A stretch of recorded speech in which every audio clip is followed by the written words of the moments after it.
నగర బాటలో మావోయిస్టులు ఆపరేషన్ కగారుతో చెల్లాచెదరైన నాయకులు దళాలు వృద్ధులు అనారోగ్య బారిన పడిన బాధితులు లీగల్ కావడానికి అనుమతిస్తూ కేంద్ర కమిటీ తీర్మానం చేసిందంట. తాజాగా ఛత్తీస్గఢ్లో 51 మంది లొంగిపోయారు.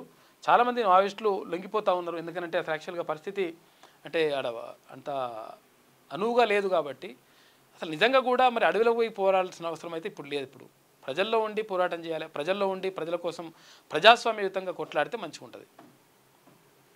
కేంద్ర ప్రభుత్వం మావోయిస్టులకు వ్యతిరేకంగా నిర్వహించిన ఆపరేషన్ కగార్లో దండకారణ్యంలో వందలాది మంది నాయకులు కార్యకర్తలు ఎన్కౌంటర్లో మరణించారు.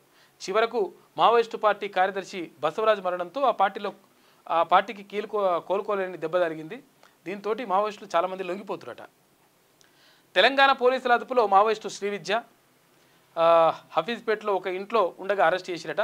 మావోయిస్టు కేంద్ర కమిటీ సభ్యుడు వాసుదేవరావు అలియాస్ ఆషన్న భార్య శ్రీవిద్య, మావోయిస్టు పార్టీ నాయకురాలు దండకారణ్య స్పెషల్ జోనల్ కమిటీ సభ్యురాలు అయిన నర్ల శ్రీవిద్య అలియాస్ రూపిని అరెస్ట్ అయ్యిందంట.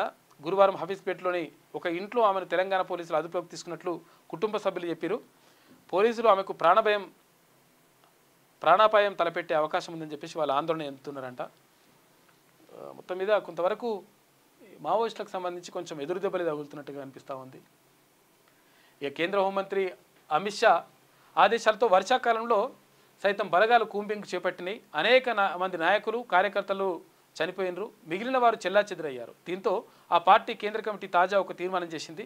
వృద్ధాప్యంతో వయసు మళ్లిన వారు, అనారోగ్యంతో బాధపడుతున్నవారు దళాలను పార్టీని విడిచి లీగల్ కావడానికి అనుమతిస్తూ కేంద్ర కమిటీ నిర్ణయం తీసుకుందంట. ఈ నేపథ్యంలోనే 50 సంవత్సరాలుగా దండకారణ్య ఉద్యమంలో సాంస్కృతిక సారథిగా పనిచేసిన గద్దర్ సహచరుడు సంజీవ్, అతని భార్య హైదరాబాద్ నగరానికి చేరుకున్నారు. రాచకొండ పోలీస్ కమిషనర్ను వారు కలిసి సాధారణ జీవితం గడపడానికి అనుమతి ఇవ్వాలని కోరారు. అలాగే నిన్న హైదరాబాద్ నగరంలో అనారోగ్యంతో చికిత్స పొందుతున్న శ్రీవిద్యను పోలీసులు అదుపులోకి తీసుకున్నారు. ఈమె 3 దశాబ్దాలుగా మావోయిస్టు ఉద్యమంలో అజ్ఞాతవాసంలో ఉన్నారు. తెలంగాణ రాష్ట్ర ప్రభుత్వం ఉదారంగా వ్యవహరిస్తే మరింత మంది మావోయిస్టు నాయకులు కార్యకర్తలు జనజీవనంలోకి వచ్చే అవకాశం ఉందని పరిశీలకులు భావిస్తున్నారు.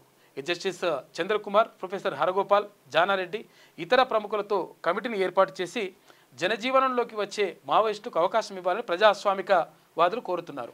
గణేష్, భూమిక, సంగీత, రాకేష్ వంటి అనేక మంది బీసీ, దళిత కులాలకు చెందినటువంటి వారు ఇప్పటికే మరణించారు. తెలంగాణ నుంచి మావోయిస్టు ఉద్యమంలోకి వెళ్ళిన వారిలో అత్యధికులు దళిత బహుజనులే. మారిన పరిస్థితుల్లో మిగిలిన వారి ప్రాణాలకు హాని తలపెట్టకుండా ప్రజా జీవనంలోకి తీసుకురావాలని ప్రభుత్వాన్ని కోరుతున్నారు. ఇదిలా ఉండగా తాజాగా భారీ సంఖ్యలో మావోయిస్టులు ఛత్తీస్గఢ్ పోలీసులు ముందు లొంగిపోయారు. కాంకేర్, బీజాపూర్ జిల్లాల్లో కలిపి మొత్తం 51 మంది ఆయుధాలు వీడినట్టు సమాచారం. ఆపరేషన్ కగార్లో భాగంగా దండకారణ్యంలో పోలీసులు పెద్ద ఎత్తున కూంబింగ్ చేయడం, ప్రభుత్వం పునరావాస విధానం వలన నక్సల్స్ కార్యకలాపాలు పూర్తిగా తగ్గిపోతున్నట్లు బస్తర్ ఐజీ సుందర్రాజ్ తెలిపారు. బీజాపూర్ జిల్లాలో జరిగిన వేరువేరు ఎన్కౌంటర్లలో 2024 నుంచి ఇప్పటి వరకు 185 మంది మావోయిస్టులు మృతి చెందారని ఆయన తెలిపారు.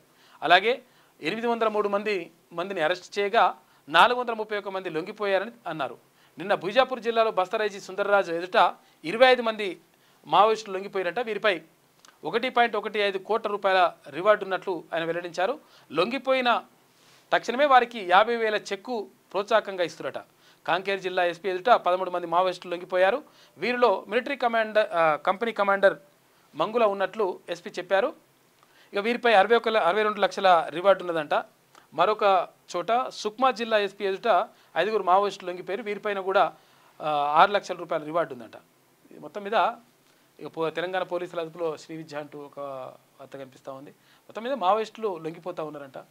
ఎందుకంటే లొంగిపోకుండా ఉండలేని పరిస్థితులు అయితే ఉన్నాయి. దాంతో